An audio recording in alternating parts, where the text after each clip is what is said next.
Next on Brute Force, the history of weapons at war. They've risked their lives to capture the story of the armed forces.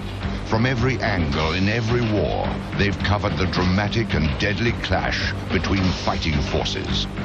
From propaganda films to on-the-spot real-time battlefield video, these fighting photographers have recorded images as powerful as any weapon. We'll look behind the lenses of combat camera. Next on Brute Force, the history of weapons at war.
Since the mid-19th century, cameras have captured the march of armies into combat. Fragile black and white photographs brought home a never-before-seen study of the ghastly realities of war, both for the soldier and for the civilian. Early in this century, photographs actually became tools of warfare. The work of combat cameramen through reconnaissance and espionage gave field commanders accurate details of the enemy they faced. Commanders could witness the dynamics, the evolution of fighting. Today, with battlefield video transmissions in real time, the command post can be anywhere in the world and still be on the front line. Images of the battlefield give the world an enduring view of the meaning and the cost of war. This record of triumph and tragedy never fades and lives as a reminder to future generations. But for military leaders concerned with planning battles, the tools and the techniques of the ancient chroniclers limited the usefulness of their combat images. Initially, it was done by war artists, sketching the battles, which may appear many months after a combat had actually taken place. In the Crimean War between Britain, France, and Imperial Russia, the first use of photography came in. In 1855, Roger Fenton, an Englishman, made the first photographs from a battlefield. The cameras of his time could not capture a moving subject, but his work revealed the haunting desolation of war. Published by the Times of London and the Illustrated London News, these sort of pictures showed just how horrible the Crimean War was. It had a major political impact. It was the first use of visual means to actually influence the political outcome of a war. And I think it could be argued that the use of Fenton's work actually contributed towards the rapid conclusion of the Crimean campaign. In 1861, Matthew Brady and his assistants began their self-appointed task of creating a comprehensive photographic record of the American Civil War. Funded out of his own pocket, Brady and his team navigated the battlefields for 4 years and took thousands of photographs on every aspect of the war.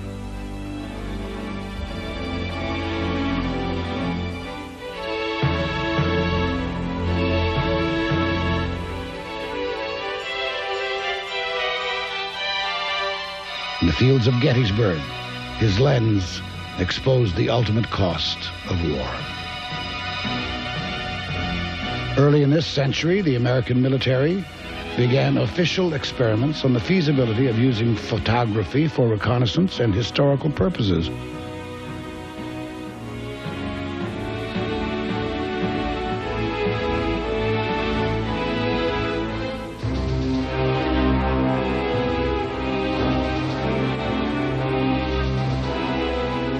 But it wasn't until World War I that the U.S. Army Signal Corps began recording in earnest the story of its army at war. A new tool, the motion picture camera, closely captured the drama of combat. The motion picture image, more so than a still photograph, proved how suddenly and decisively the fortunes of battle shifted.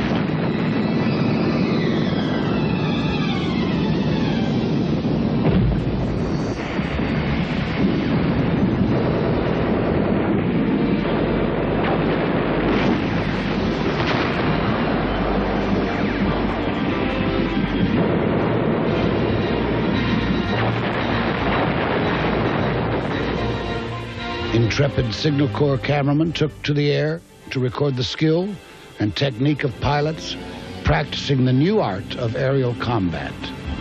Their films helped train new aviators anxious for a look at the real thing.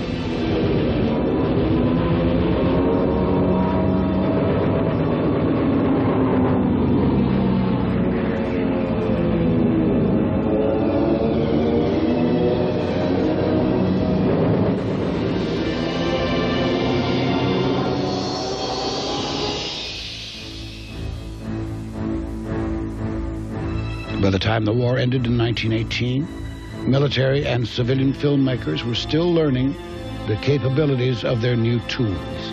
Initially, the images they recorded simply repeated reality, but soon they would learn to use their medium to create reality.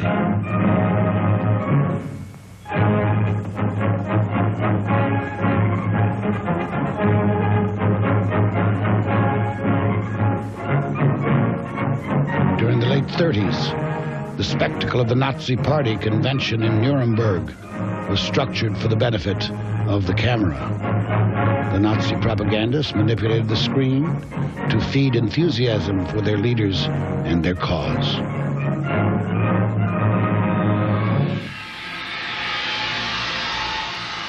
The American War Department responded with films that persuaded the public of the evils of the growing German Empire. But informational films were only a fraction of wartime film production.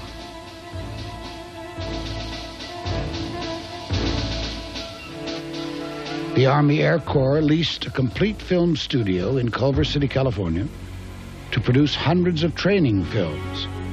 Designated the first motion picture unit, its personnel came from the ranks of the civilian film industry. All right, roll them. Quiet. There, Red. Technicians representing every type of skill and craft were given direct enlistment into the new organization.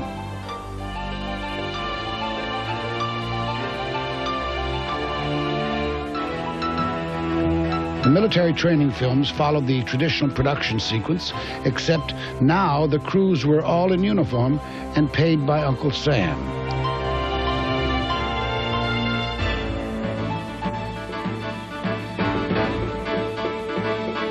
In 1938, the United States produced only 20 training films for the year. By the end of 1945, it was producing 20 films a week. One film, project number 1024, Recognition of the Japanese Zero Fighter, starred an officer from the unit and a former Hollywood actor. Cigarette? Oh, thank you, sir. How was the flight over? Well, I made it, sir, with the help of a P-40. You like our P-40s? Oh, yes, sir. It's a nice airplane. Good. Then maybe we can count on you not to shoot any of them down. Well, I didn't have any plans along that line, sir. It's been done, you know. You mean jet pilots? I mean American pilots. Men with as much enthusiasm for the P-40 as you have, but with an unfortunate lack of ability to tell a friend from an enemy. Brute Force, the history of weapons at war, will continue in a moment here on A&E. Also trained by the unit were the combat cameramen, photographers trained as soldiers, prepared to carry on the legacy of Roger Fenton and Matthew Brady.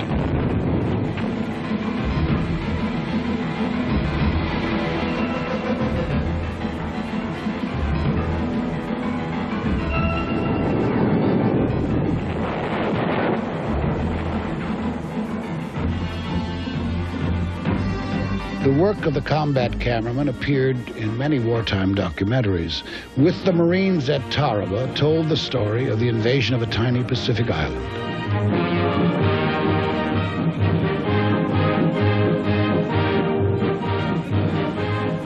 The amphibious assault gave Norm Hatch, a Marine combat photographer, the story he'd been waiting for. This was the opportunity to shoot the story of a lifetime, so to speak. And here I had laying out in front of me 300 or 400 ships. I had a division of Marines ready to go ashore. I was going to be part of that, so my mind was constantly and actively engaged in thinking about how I was going to shoot it. When you go into combat, you have a job to do. That job is documenting what you see. You go in there to cover what happens in front of you. On November 20, 1943, supported by a naval bombardment, the 2nd Marine Division began its costly attack on Tarawa.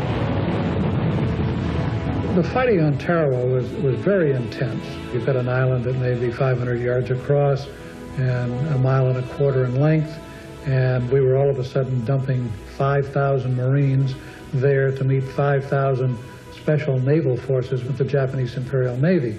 So now you've got 10,000 people on a very, very small piece of ground. Hatch and his assistant were going to hit the beach with the first wave until their landing boat ran into trouble. We landed on the reef, and the ramp would not go down. Typical of snafus that will happen. So everybody had to climb up over the side of the Higgins boat, which meant that Kelly and I, with cameras and film, had to do the same thing. And we stood upright and balanced the canisters of film. These were 1,000-foot canisters, which we had, and our shoulders, our IMOs were strapped to our wrist, and we had to walk in over about 300 and some odd yards of that type of water with people shooting at us. Well, all around us, the remnants of that crew were down to helmet level, and that's all you could see. It looked like a bunch of turtles going in, you know, but you'd also see these turtles getting hit, right, you know, head level, and that would be it. And why Kelly and I never got hit, we'll never know, because we were the only 2 people in the whole area standing upright and walking ashore. We were lucky in that there was sort of an embankment of logs that provided a seawall, which gave us an opportunity to get on the beach and stay covered until we went up over the seawall. It was almost reminiscent of World War I, where you came out of the trenches and went up over the top. I just didn't know which way to look. Everywhere as I looked, there was something to shoot.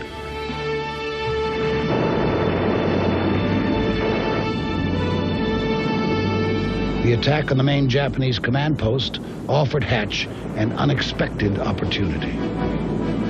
The command post blockhouse was the scene of the only time in the Pacific War that an element of the Japanese Army was photographed while fighting against the Marines. And that happened because they sent out a group of soldiers out of that blockhouse to try to stop our flanking movement of getting around to their back door. And I was up on top of the blockhouse and was able to shoot them as they did that, and as they were also killed.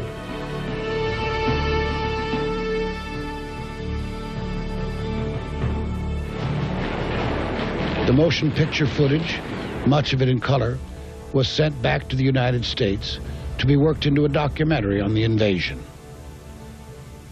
The Office of War Information had struck an arrangement with the motion picture industry to produce films on the war. So the Tarawa film went to Warner Brothers, and Warner's, and I went out there and helped edit it.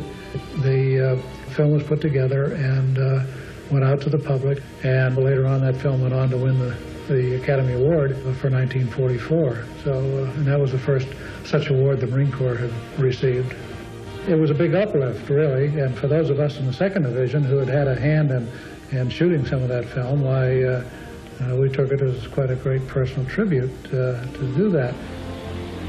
The film is significant not only for the dramatic story of the battle, but also for the controversial images shown for the first time to the public. The powers that be allowed for the first time the showing of dead. Up until that time, of course, as you realize, everything was under censorship, and dead bodies were not allowed to be shown. But they felt that this would spur the war effort somewhat, and the people in the factories might get a little heavier into their work and turn out production a little bit faster.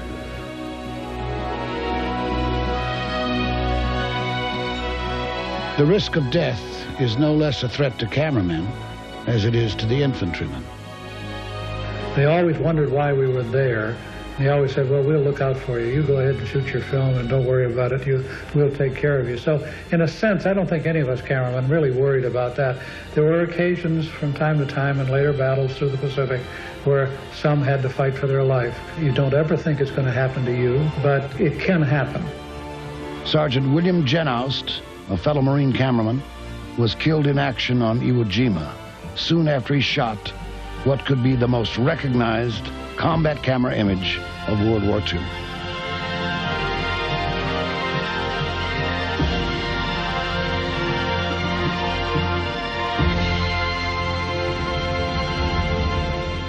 Brute force, the history of weapons at war, will continue in a moment here on A&E.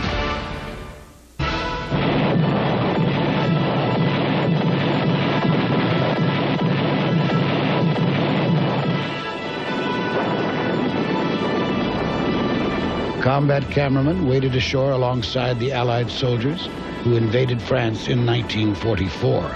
Their mission? To document the liberation of Europe.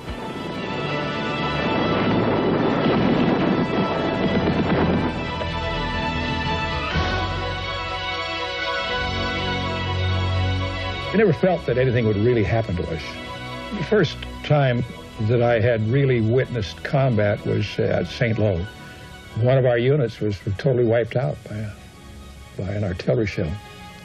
The officer, was ill-advised and called everybody together, and you're not supposed to when the artillery's coming in. And it really shook us up. All of a sudden we realized that something serious could happen to us.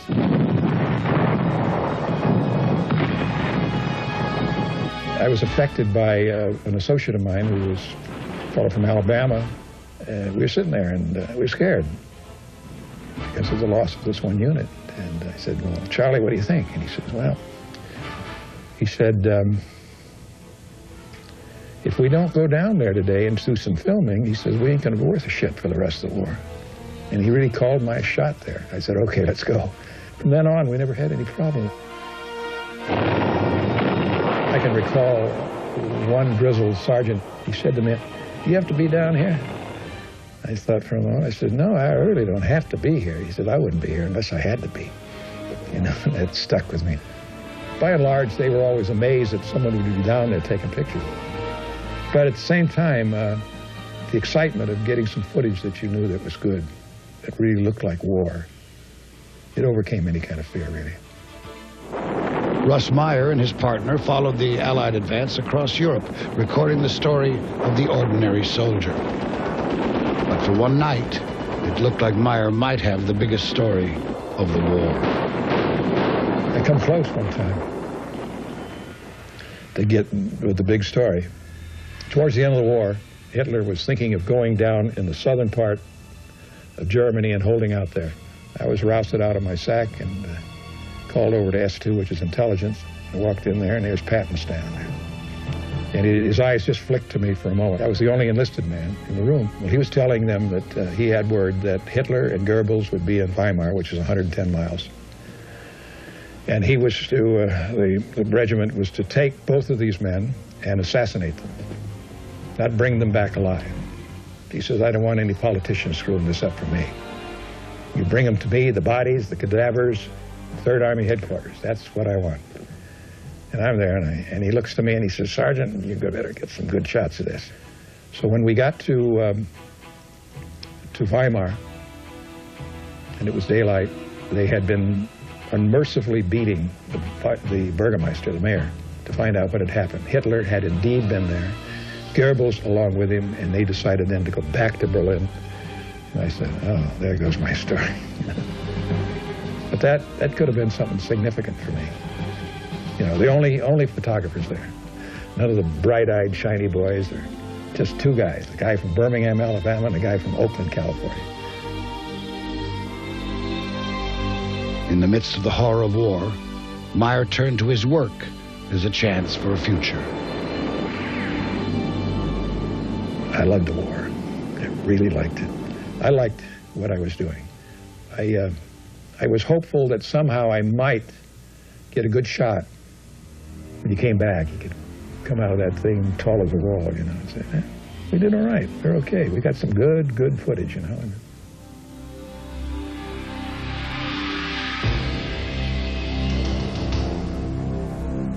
On the other side of the lines, German combat photographers chronicled the efforts of their Air Force and Army. This work served the same purpose for the Germans as it did for the Allies, to show the effectiveness of their war machine.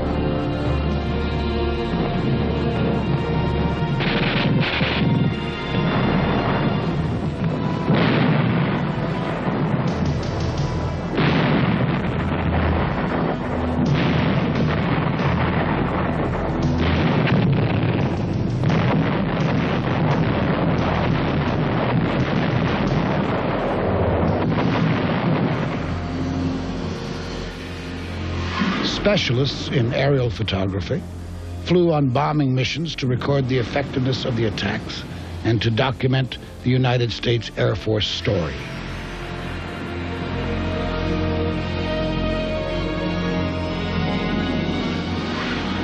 In case of an emergency, they were trained to serve as machine gunners.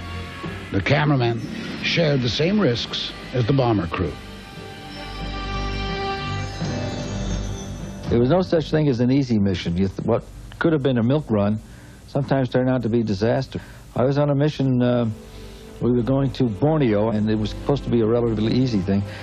And I remember we were supposed to be over fairly peaceful territory, and I had this great shot of this B-24, and I went down to wind my camera, and I hear somebody over the intercom says, "Jesus, did you see that?" And I looked up, and the B-24 that was very close, that I could have filled my frame up with a 50mm lens, had disappeared. It was a direct hit for flak.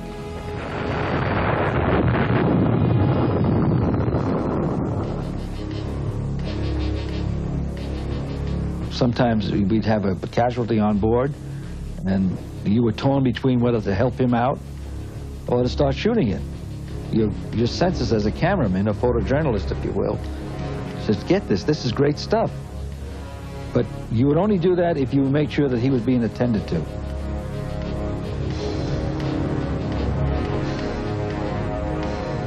You know, you're 18 years old.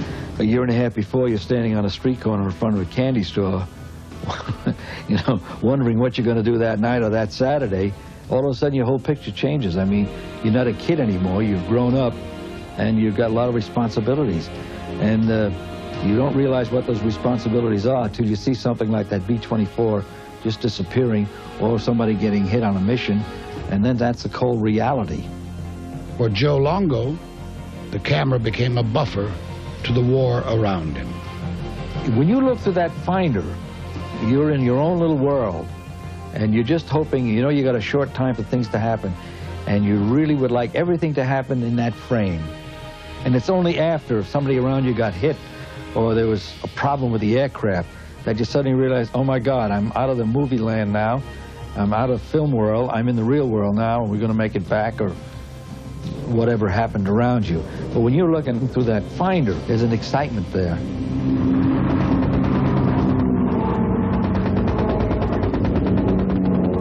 To me, when you're up there or anywhere somebody's shooting at you, you've got a possibility you're not going to come back. That's taking a chance. It doesn't matter whether you're using a 16mm Oricon or a video camera or what. That's the chances you take. When you see these pictures, they didn't they didn't happen automatically. There was somebody behind that lens that got that picture. And I feel all of these fellows should be remembered, the ones that are with us and the ones that are not with us, because I think they left a hell of a visual legacy. Brute Force, the history of weapons at war, will continue in a moment here on A&E.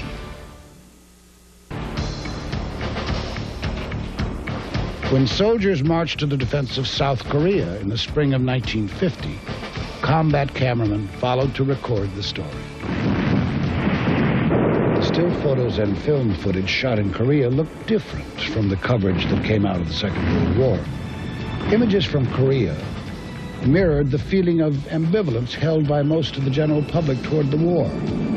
The wide-angle combat photos of troops advancing and attacking argued that the troops were willing and able to defeat their enemy, while the individual close-ups reveal despondent soldiers, men who believed the war was not worth the risk. Combat cameramen documented the sometimes futile efforts of the infantrymen to overcome the harsh conditions of war in Korea. Images revealed the true painful sacrifices and hardships endured by soldiers at war. By the time the United Nations forces signed a ceasefire with the North Koreans in 1953, the world well understood the human cost of Cold War fear. Combat camera showed that the essence of a soldier's experience was no longer being a hero. It was survival.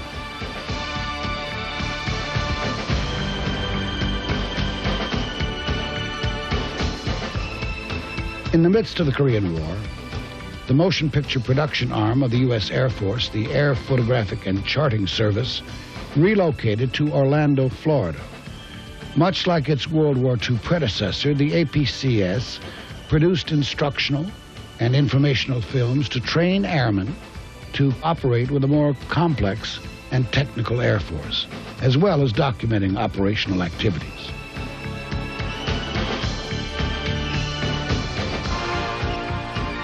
The facility housed all the necessary functions of film production. Early in 1966, the organization was renamed the Aerospace Audiovisual Service. At the same time, the service was about to assume its largest role since World War II.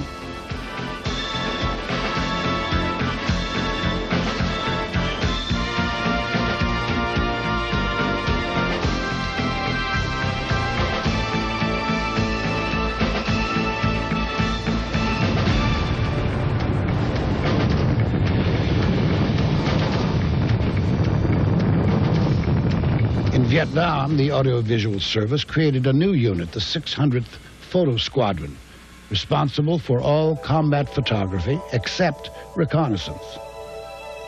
Housed in air-transportable trailers, the processing labs were the heart of the combat documentation mission.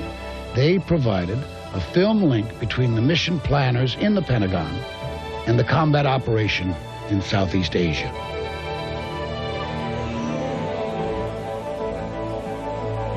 Motion picture cameramen rode into combat with the strike jets. From their aerial vantage points, the cameramen could record weapons delivery. And like their World War I ancestors, these camera operators could film pilots engaged in air-to-air combat.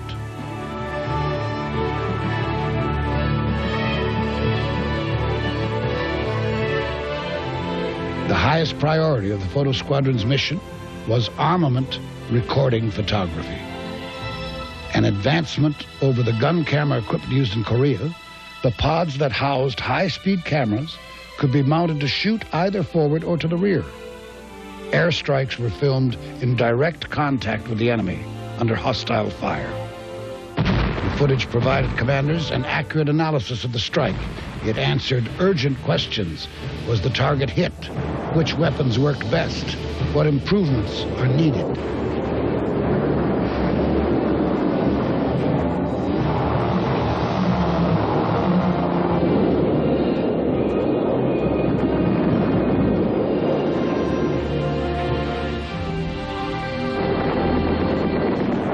Force cameramen were not restricted to only photographing aspects of the air war.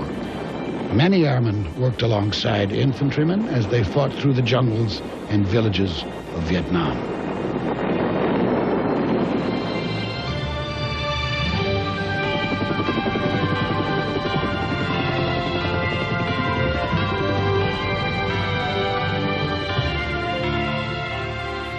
In 1968, the Aerospace Audiovisual Service set up its new headquarters at Norton Air Force Base in California.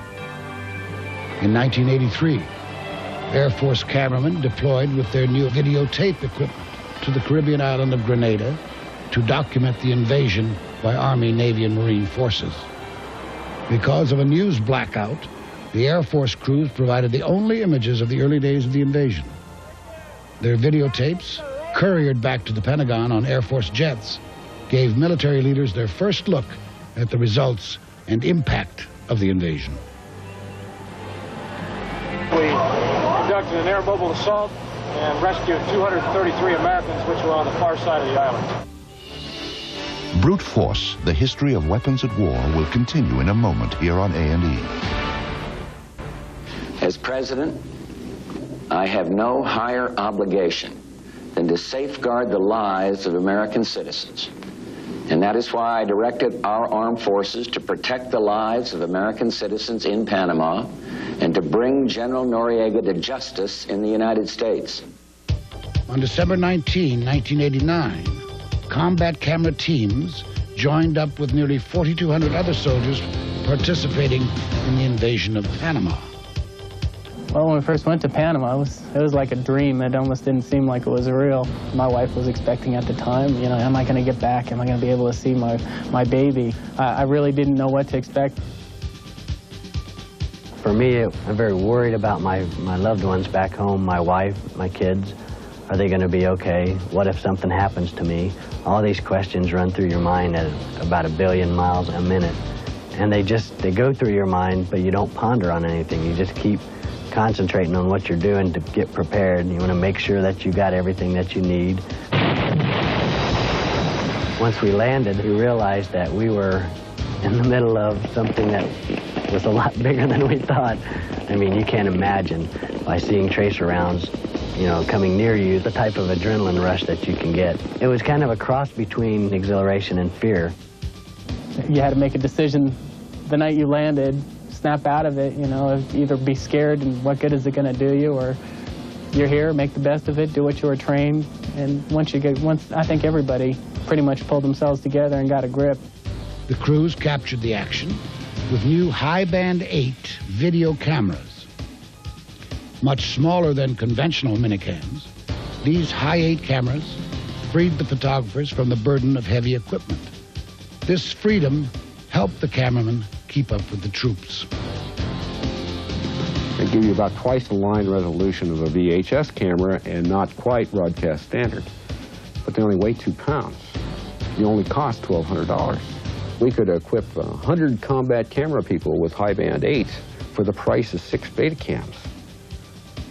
And that geometrically raised our ability to get cameramen out into the field and get images. We could get more cameramen out there to do more things at less cost. Another remarkable technology first used during the invasion was the still video camera. Although it looks like a regular still camera, it records its images not on film, but on a small magnetic disc. Since the images are electronic, they can be transmitted anywhere, then printed. That gave us the ability to go out into the field any place in the world, and point a portable satellite cellular telephone system up at a commercial satellite and send images as fast as we could take them, so that the time between when the event occurred and when we could get it to the National Command Authority was reduced to like 40-second transmission time. Now we were helping decision makers. Still video images, transmitted in the early hours of the invasion, gave the leadership in Washington, D.C. an accurate and important look at the progress of the operation. A commander is not interested in making a decision based on something that happened 4 days ago or a week ago. The commander-in-chief is not interested in that. I mean, things evolve so fast in modern warfare. But if he knows that something's happened 5 hours ago, and this is what happened, then you can make a decision. Night vision equipment, specially modified for use on the high-8 cameras, gave the photographers the ability to videotape the combat activities that took place in complete darkness.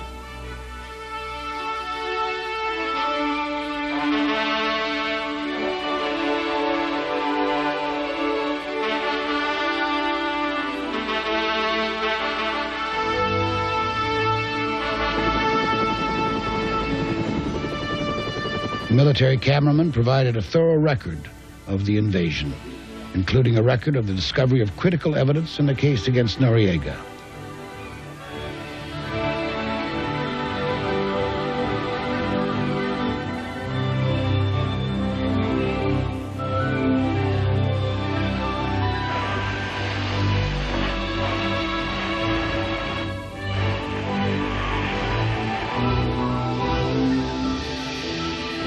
Combat cameramen also recorded the only images of the apprehension of General Noriega by drug enforcement agents.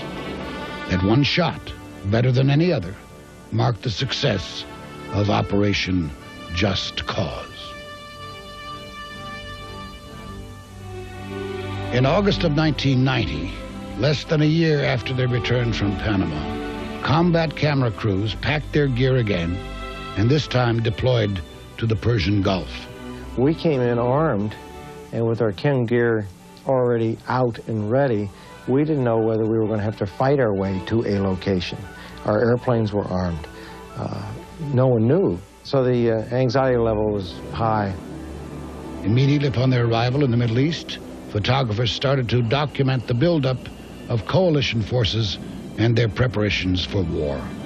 The role of combat camera is to record as objectively as we can what did happen. If a weapons system does not perform as it was supposed to, for a reason that's fixable, people need to know about that, because that's an investment of not only manpower and money, but it's an investment in human life. We were providing visual information to get them a visual picture of what was really going on, what the problems were, and they could make a plan, which they did, on how to solve that problem so that there wasn't going to be a problem and affect our forces during the war. To send videotape images to the Pentagon in a timely manner, the camera teams brought portable transmission equipment. We had to go with satellite, get that information as fast as we could. We equipped ourselves so that we could feed that imagery as fast as we could shoot it. And that's changed the way we view our job. We can make a difference in a battle. We can provide imagery faster than any other form in the battle, right now, today. Combat camera gave the world its first look at the sabotaged pipelines spilling oil into the Gulf.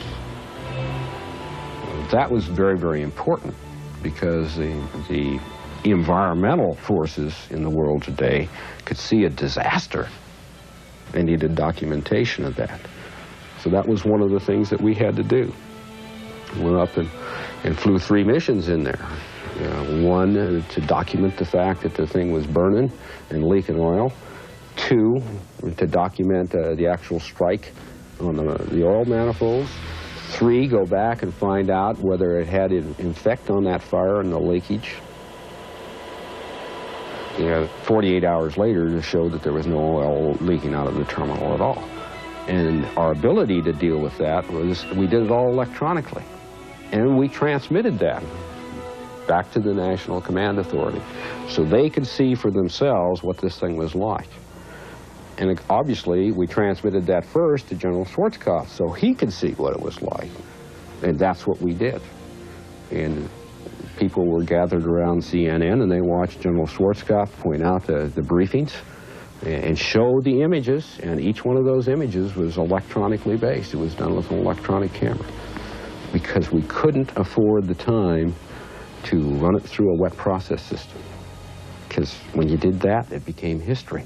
It was no longer a decision-making tool.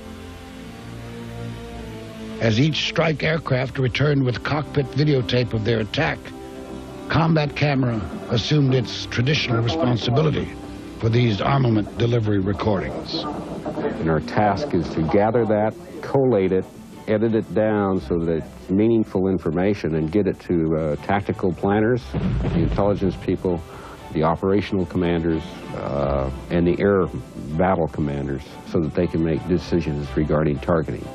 Every day they were able to see what targets were hit, whether the targets were destroyed, or whether we needed to go back there and shoot again. And that's vital information for planners. 80 to 90% of the targeting was done using Combat Camera's products. That's revolutionary. Women played a substantial role in the success of the Combat Camera mission. Women commanded detachments, women flew missions, and women went into Kuwait. For me, it was just not a factor in setting up the forces. In my perspective, I really don't care whether there are women photographers. All I want are good photographers. And if they can make good images, it doesn't matter to me whether they're a man or a woman. If they can't, I can't use them. A good photojournalist is always looking for that moment. To me, that's really important. For instance, during Desert Storm, I saw a lot of the pilots clutching hands and patting each other on the back and whispering to each other and, you know, communicating feelings and different things like that. And to me, that was the essence of what was going on. I was doing a walk around with one of the pilots, and it was real dark.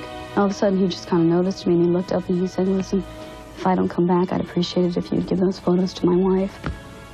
And I was like, what do you say to that? We have imagery that dates back to the first flight of the Wright brothers. There were Combat Camera people during World War II that flew in the B-17s and flew in the fighters and got all of that imagery. The stuff that we shoot today, we're stamping history. That's a history that's not just living for 1 year. It's a history that will go on for centuries. Anyone who doesn't think images play a role was not around during Vietnam and saw what images did to the morale of the American public and how really images turned the American public against that war.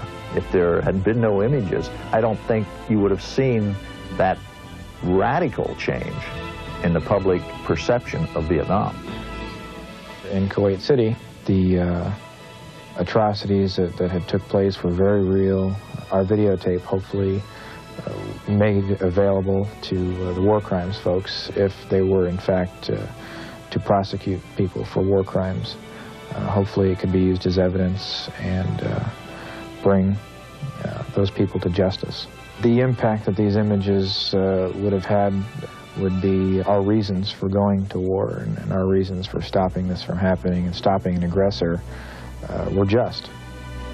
War is not a very pleasant thing. And it's important that people don't forget that war isn't a very pleasant thing. And photography helps to make sure that we don't lose sight of the real cost of going to war. And when we do have to go to war, photography makes sure that we don't have to relearn lessons at the cost of a lot of lives, so that we do the right thing right each time. It's said that the pen is mightier than the sword, but the camera creates an even mightier weapon, the photograph. Pictures are not only worth 1,000 words, but the right image could be worth 1,000 planes, tanks, and ships combined.